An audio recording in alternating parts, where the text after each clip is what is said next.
Namaste and good morning, everyone. Let's start our Thursday class with the prayers. Om Guru Brahma, Guru Vishnu, Guru Devo Maheshwara, Guru Sakshat Parbrahma, Tasmai Shri Guruve Namah.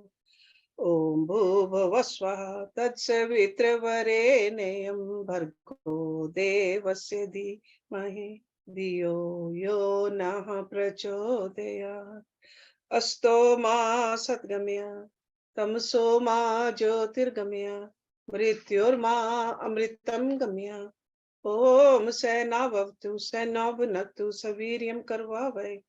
Tejasvi navaditamastu ma vidvishavahi. Om shanti shanti shanti om. Let's do the peace invocation, which is part of this Upanishad, Taittiriya Upanishad. Om Shanho Mitraha Sham Varunaha Shamno Bhavtu Aryama Shamna Indro Braspati Shamno Vishnu Urukrama Namo Brahmane Namate Vayo Tvam Eva Pratyaksham Brahm Asi Tvam Eva Pratyaksham Brahm Vadishyami Ritam Vadishyami Satyam Vadishyami Tatmam Avatu Tatvaktaram Avatu Avatu Mam Avatu Vaktaram. Om Shanti Shanti Shanti Om. So we are towards the end of Taittiriya Upanishad, the third chapter. Bhrigu Vali, that's the name of this chapter. Okay. Vali means a creeper or a branch. So three branches to this Upanishad. And I understand that this Upanishad is hard to follow for a lot of students. So that's why after finishing this, I'll be summarizing the whole Upanishad in one lecture so that you can get a little bit more out of it. But last week, when I mentioned that there are some upasanas in the verse, so I want to go back to that verse and tell you what the upasanas are. Because some of these upasanas are for senior students, and some upasanas are for the intermediate or the beginners. So this is that verse, it's a section 6, and the first verse, it starts with Ananda Brahmiti Vyajanat. Last week we started our class with that. So when he said he knew that bliss was Brahma, that is first upasana.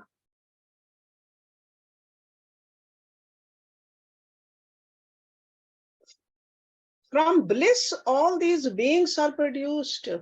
That's also upasana. By bliss do these beings live. That is a third upasana. They go to bliss on departing and become one with it. Fourth upasana. So these four upasanas are for that senior student, Bhrigu. That's why it says this is the knowledge learned by Bhrigu and taught by the Guru Varuna. Then later on, when he gives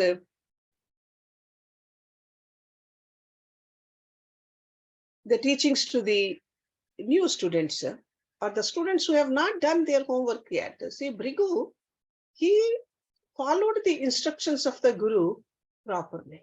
When Guru said, go, do tapasya, he went away and did tapasya. Then he came back to the Guru and Guru said, do more tapasya. Then he did more tapasya. So that's why he became a very serious student and he experienced this bliss also. And that's why these upasanas are given to him. And then to the other students, to encourage them, he says, you will become great in progeny and cattle, gain the splendor of true Brahman. You become great in fame and honor. It's almost like when we tell our students or our children, study hard. You will earn more money. You will be respected in the society. You will have a comfortable life. So in the beginning, these upasanas are needed. That's why in our yajnas also, we ask God, fulfill our desires, take care of our children. But if you just only stop there, don't move up,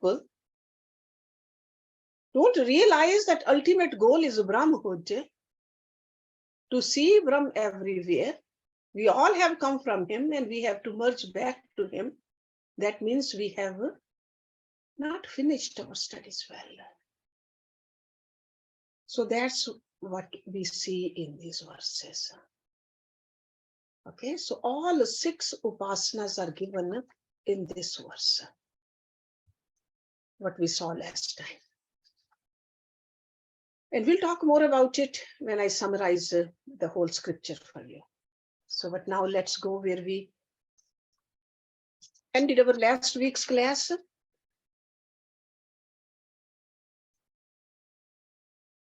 Where the Rishi is saying, do not reject food. That is a duty. Water is food.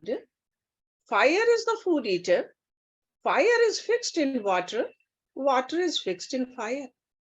So food is fixed in food. He who knows that food is fixed in food stands forever, established well. He becomes the possessor of food and an eater of food. He becomes great in progeny, in cattle, and in spiritual luster. He becomes great in faith. So some of this is repetition also. The deep message needs to be repeated so that student can understand it fully. So let's start our class with section 9. Annam bahu kurvit tat vratam prithvi ve annam akashaha anadaha prithivyam akashaha pratishtata akashe prithvi pratishtata tat etat annam anne pratishthatam sa ya etat annam anne pratishthatam ved pratishtati anvan anadaha bhavati mahan bhavati prajya pashubhi brahm varchasen mahan kirtaya.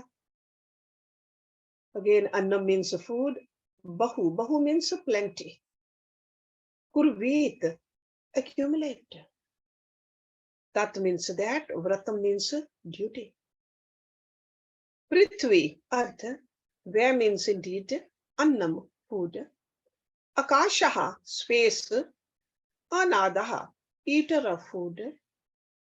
Prithivyam, on the earth. Akashaha, space. Pratishtita, established. Akashe, space. Prithvi, earth. Pratishtita, established. That means therefore, etat, this. Annam, food. Anne, in food. Pratishtitam, is established. Next line. Sa means he. Ya means who. Etat, this. Annam, food. Anne, pratishtitam, in food, is established. Ved, knows. Pratishtati, gets established. Anvan, possessor of food. Anadaha, eater of food. Bhavati, becomes. Mahan, great. Bhavati, becomes. Prajya, in progeny. Pashubhi, cattle worth. Brahm varchasen, in the splendor of true Brahmhood. Mahan means great, kirtaya, in fame. So Rishi is saying, and Rishi's name is Varuna. Accumulate plenty of food. That is the duty. The earth is food. Akash is the food eater. In the earth is fixed the Akash. In the Akash is fixed the earth. So food is fixed in food. He who knows that food is fixed in food, thus rests in food. and is established well forever.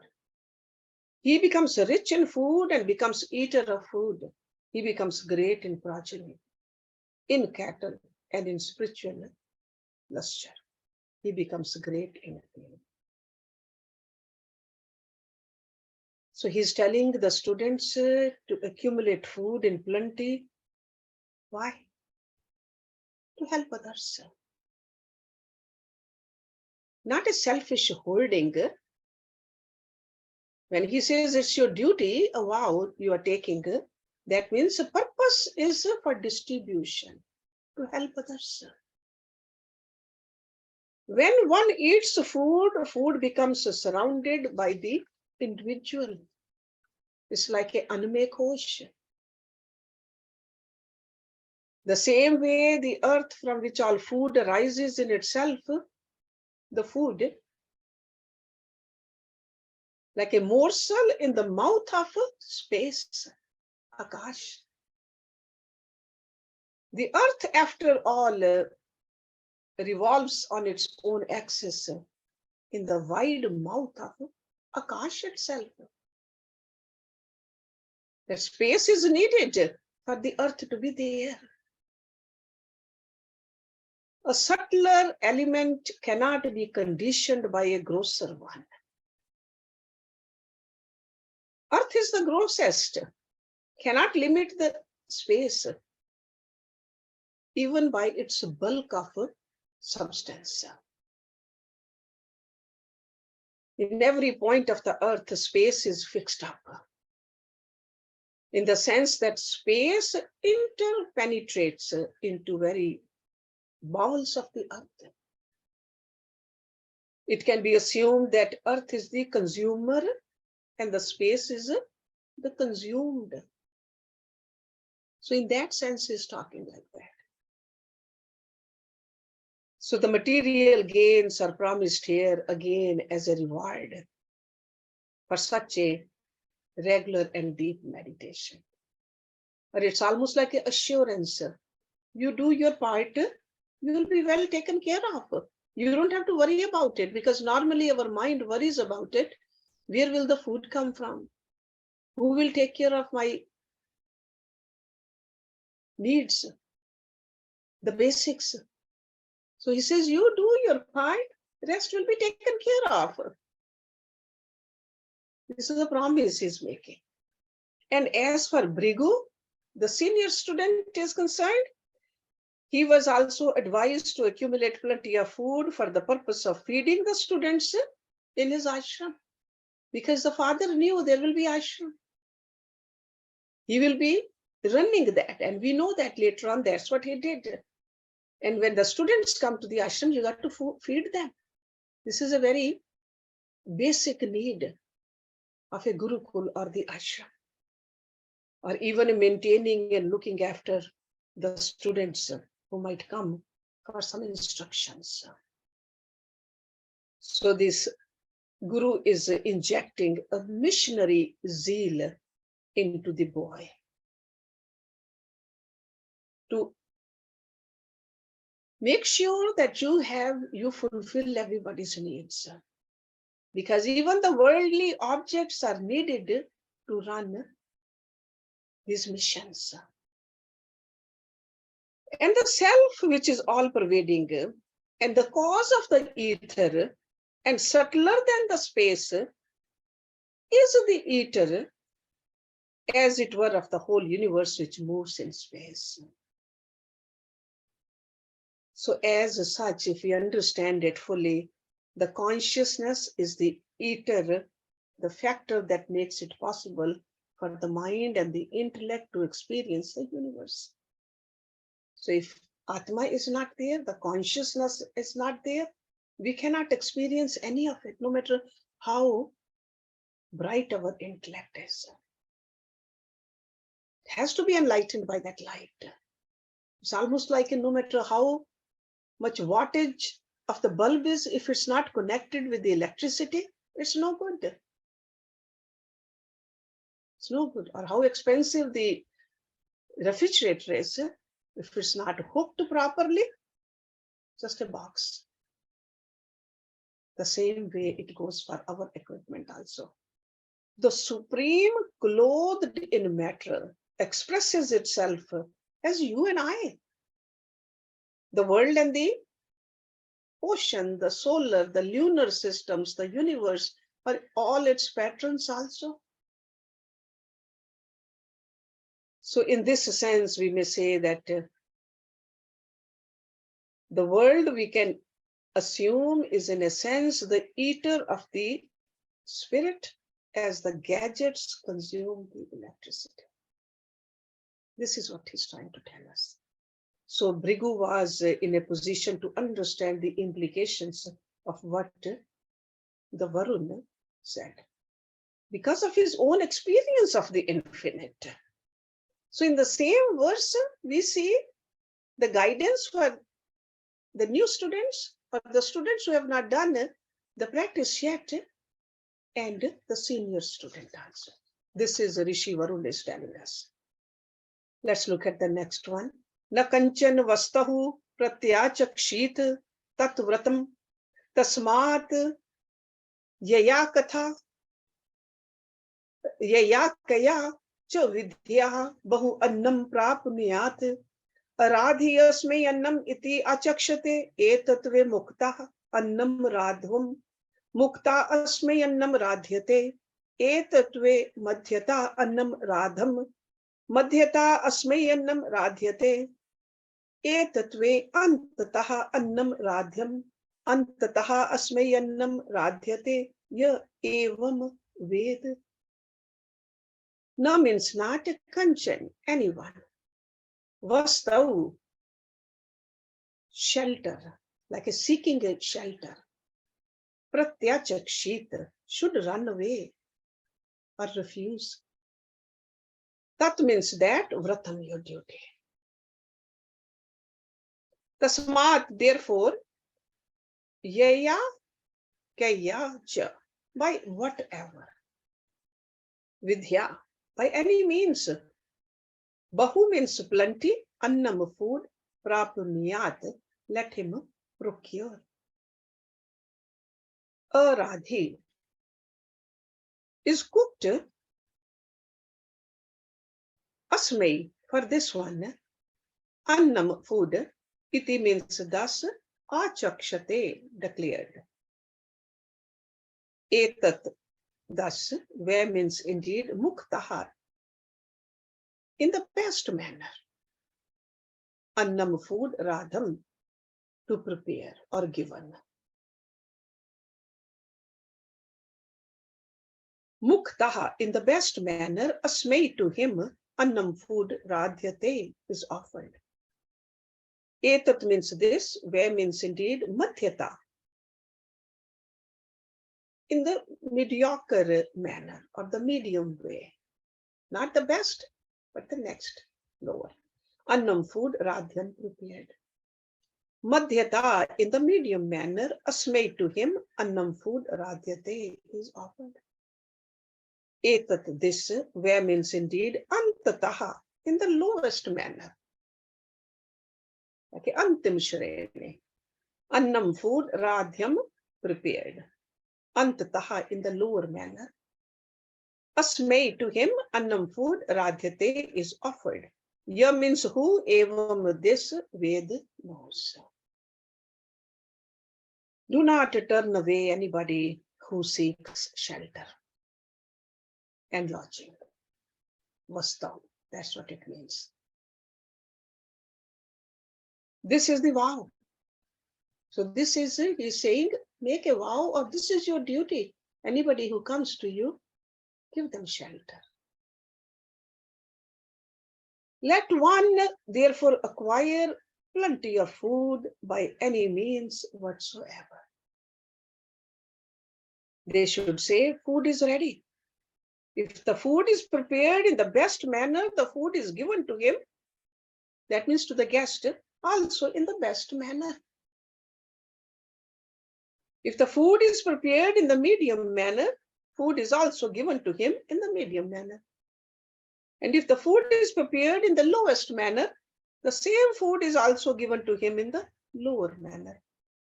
He who knows thus will obtain all the rewards as mentioned above. So that's why he says, this is the duty. This is the vrat you are making. So these young men who were going out into the world after their education has been given this instruction so completely in the spiritual communisms of the Rishi. So this is a duty of a householder also. So the duties of the householder instill into these boys. This is the idea of charity and the spirit of hospitality.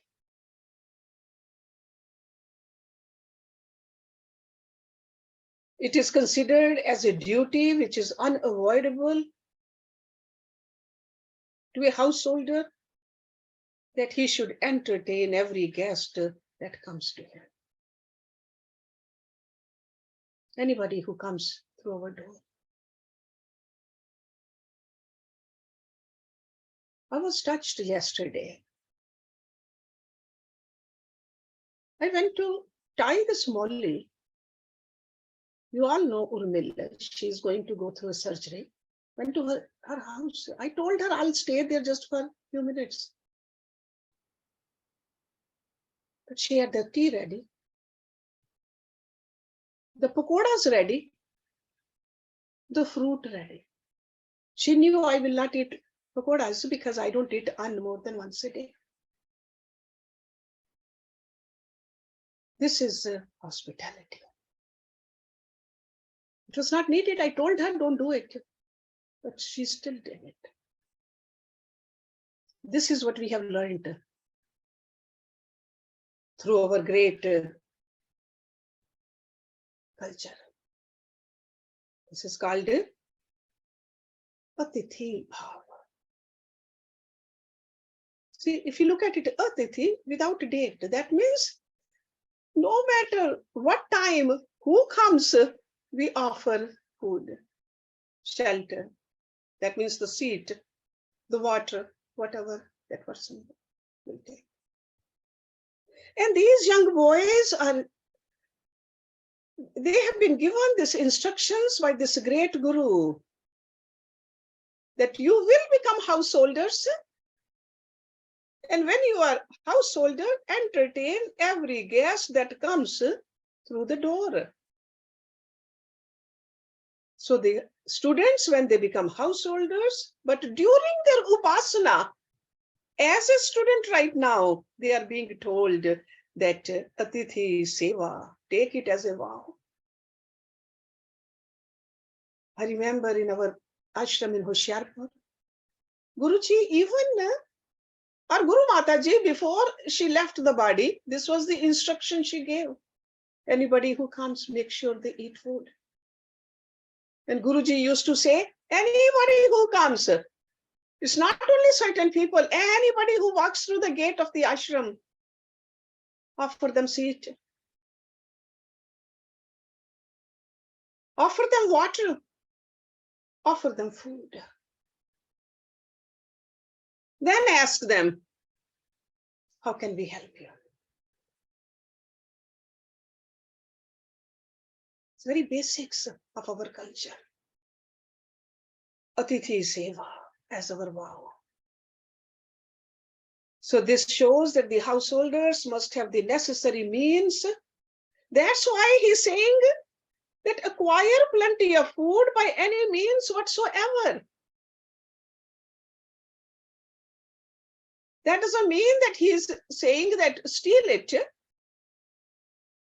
But he says, make sure you put an effort to acquire the food. You have that food so that you can do the Atithi Seva. Whether you are a businessman or whether you are a priest or whether you are serving somewhere, no matter what profession you have undertaken, that's what he means over here, by any means. But then he says, if we have prepared the food in a particular standard, you feed your guest the same food. That's what it means. The best, the mediocre, or the lowest kind. Whatever you made for yourself, you got to give the same to the guests also. It's not that you hoard for yourself the best and you give the leftover to the guests. This is what it means over here. Share your food, whatever it be, with others. And Bhrigu has been instructed here by any means whatsoever to bring the generations together, to listen to act up to, and to live in the perfections preached in Vedas. That's also a food. Food is not just only what we eat. There is a food going inside us through our intellect also. Gyan is a food. Anybody who's hungry for Gyan, that is a food. Somebody may not be hungry for food, physical food, but they're hungry for Gyan, and that's what those are, jigyasus. So Bhrigu is being told that a student who is asking for the highest level of spirituality, give that to them. Do not hold back. If somebody cannot understand that level, at least maybe the initial stages of meditation you can teach.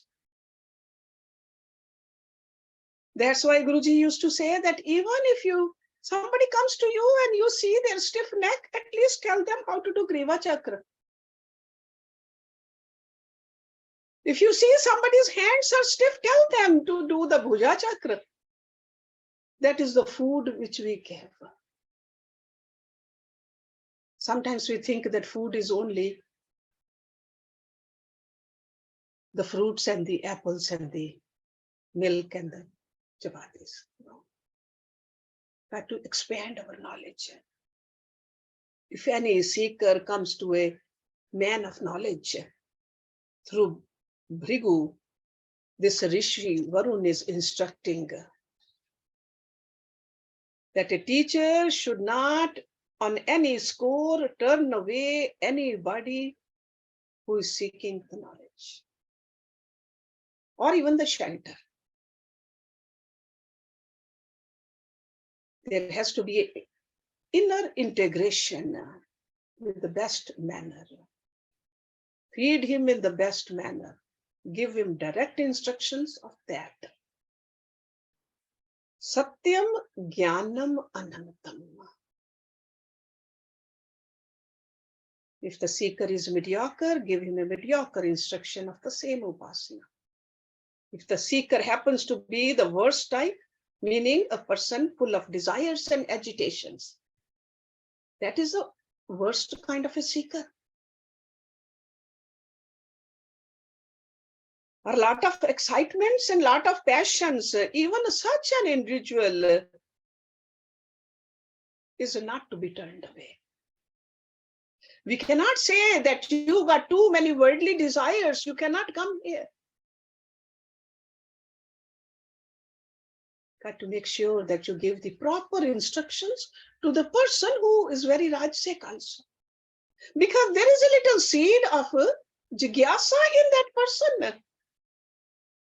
Hopefully that seed of jigyasa with the proper knowledge will become a beautiful, full blown tree one day. We all started from somewhere. So remember, this verse again is for the Bhrigu also, the experienced student. Because whatever you have, that's what you'll give. The other students, they are going into the households, are going as householders in the future. So sure, they'll have atithis. So they are supposed to feed people. But for Bhrigu, the students will come to him to learn the Brahm Vidya. So the same instruction is given to him also, that make sure that you don't turn away any student. Whether it's a higher caliber or a mediocre or the lowest also. Do not judge them. Whatever you have, give it to them. See how beautiful the scripture is, or this Vedic knowledge is. Kshemaha iti vachihi yog kshemaha iti pranapanyo karam iti hastayo gati iti padayo vimukti iti payo iti manushi samagya. Kshem, well-being. Iti means thus, vachi, in speech. Yoga kshem, acquisition and preservation. See, yoga is, you want to acquire something.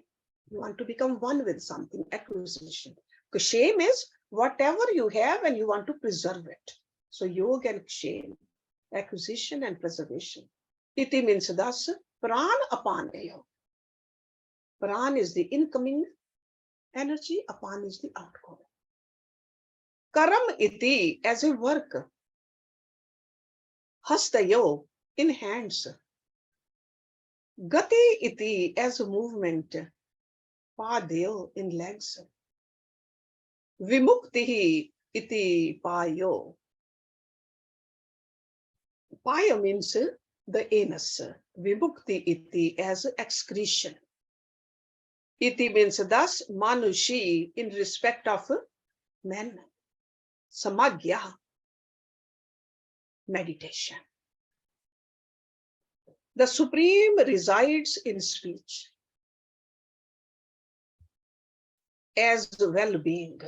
Kshema iti vachi. In pran and apan as acquirer and preserver. In the hands as actions. In the legs as movement. In the anus as the activity of excretion. Thus is the meditation of Brahma in respect of man. Over here in this verse, we have two more methods of meditations prescribed, which are meant for the subjective integration of the instruments of self-realization. Meditation upon a human person or a personality itself, both upon its activities. So this is like a well-structured meditation he's giving it to us. We all know that to superimpose a subtler and a nobler idea on a grosser and ordinary object is called upasana. So this is what he's telling us. Brahma in the speech also, Brahma in the pran and apan also, Brahma in the hands also, Brahma in the legs also, Brahma in our excretion also. And this could be the meditation. Brahma everywhere. So this becomes upasana. Our own body becomes the object of upasana on the subtle. See, just like we have a round stone, we just see Shiva Tattva on that round stone. That is upasana. Or we look at a national flag, piece of cloth, but we superimpose the pride and the hope upon that piece of cloth. So we got to learn how to apply these techniques, and this is what this teacher is instructing the students to recognize the Brahma in a speech also. That's where it's starting. So Rishi Varun is instructing his students to recognize this fundamental factor in all sounds. Wherever they are heard, it could be in the jungle, in the night. Ashrams used to be in the jungles. The wild animals roar there. Or when the bee is buzzing. Or even in a society when people are speaking. Men, women, young, old. We all make 1,000 different sounds. All of them are in their own way, motivated by our own conceptions of the individual well-being. That's what it means over here in the beginning of this verse. Then when he talks about the pran is the vitality that functions in the five sense organs, which procure for the mind new impulses for its existence. He has talked about pran, apan, saman, vyan, udan, those 5 different impulses. Yoga is procuring to ourselves that which we have not gotten at present hand. That's a yoga. And ksham is what we have already gotten. We need to preserve it too. So yoga, ksham word, we saw that in Bhagavad Gita also.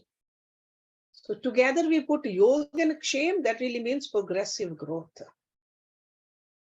Constantly maintained and consistently preserved.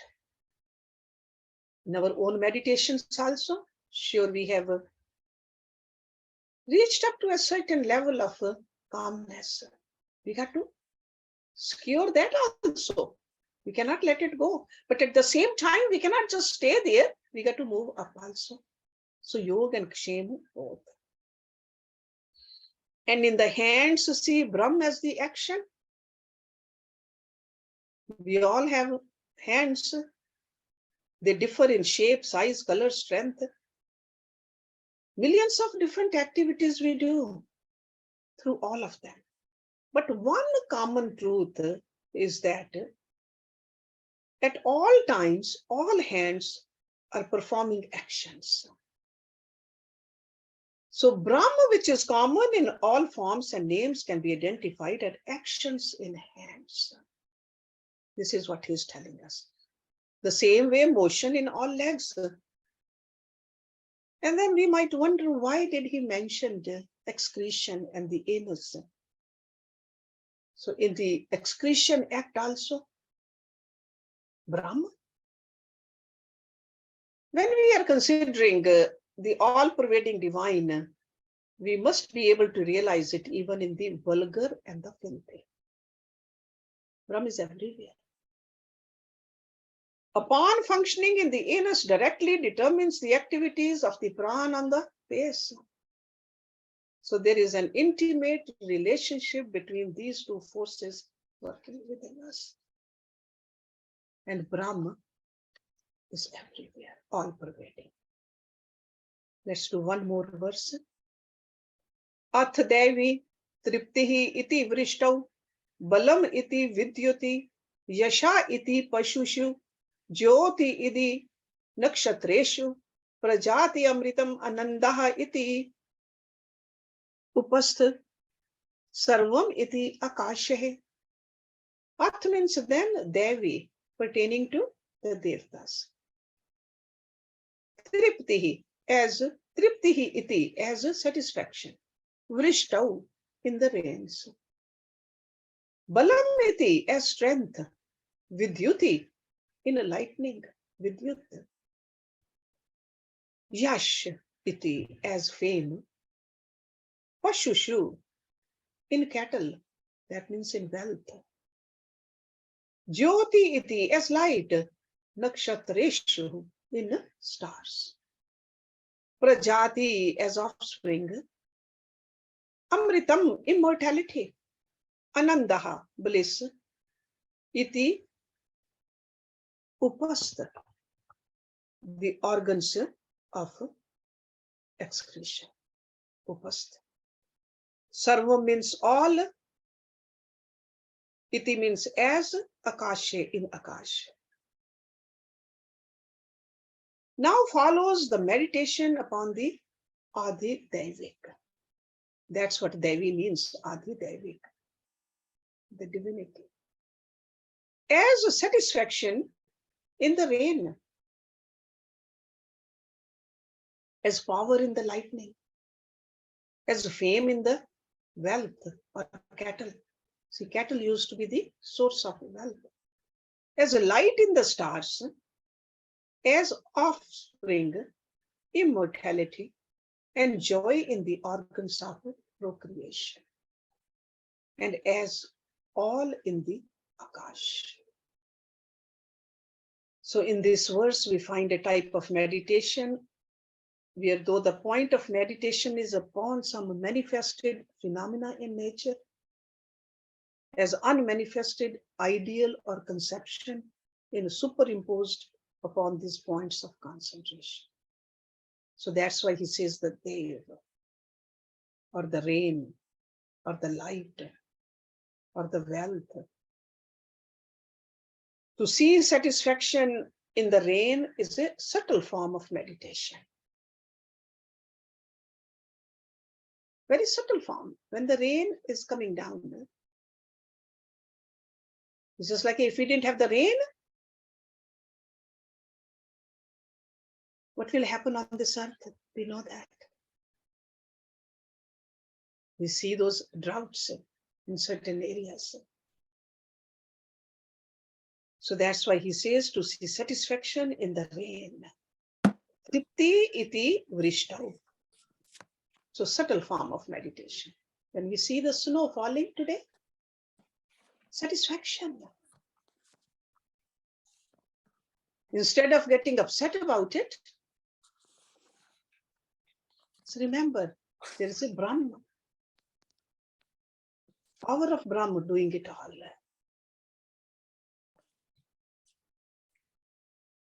So it's to recognize a fame in the wealth of a country.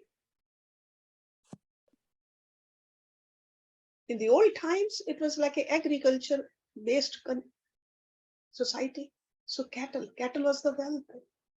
So whatever the wealth is right now, just meditate on it, that's okay. Even the reproductory organ is not excluded by these rishis. It could be in the flowers,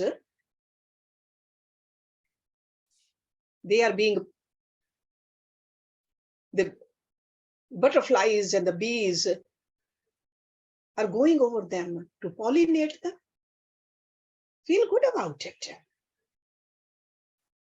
Or in men or in women for the purpose of procreating. It is all God's Leela. So the seekers, being young, would naturally at that age be spending, in spite of themselves, a lot of thought upon the organs of procreation. So just remember that this Guru is talking to the young boys. So it's obvious that the sex instinct is not ignored. And for so he's bringing their mind towards the higher purpose of self-integration, even in their own bodies also. Because to ignore some of these basics in life and to encourage the suppression of these instincts is a sure path for self-disintegration. Rishis knew that very well. Offspring, immortality, and joy can be recognized upon these genital organs also. This is what he's shown it to us. It is obvious that in the concept of space, we can easily recognize a substratum for all things in the universe, everything in the universe. Substratum is what? The Brahman, the God. The truth, absolute, whatever name we want to give. So let's stop it here today. Om Purnamada Purnamidam Purnat Purnamudachyate Purnasya Purnamadaye Purnameva Visheshyate. Om Shanti Shanti Shanti Om. Thank you very much.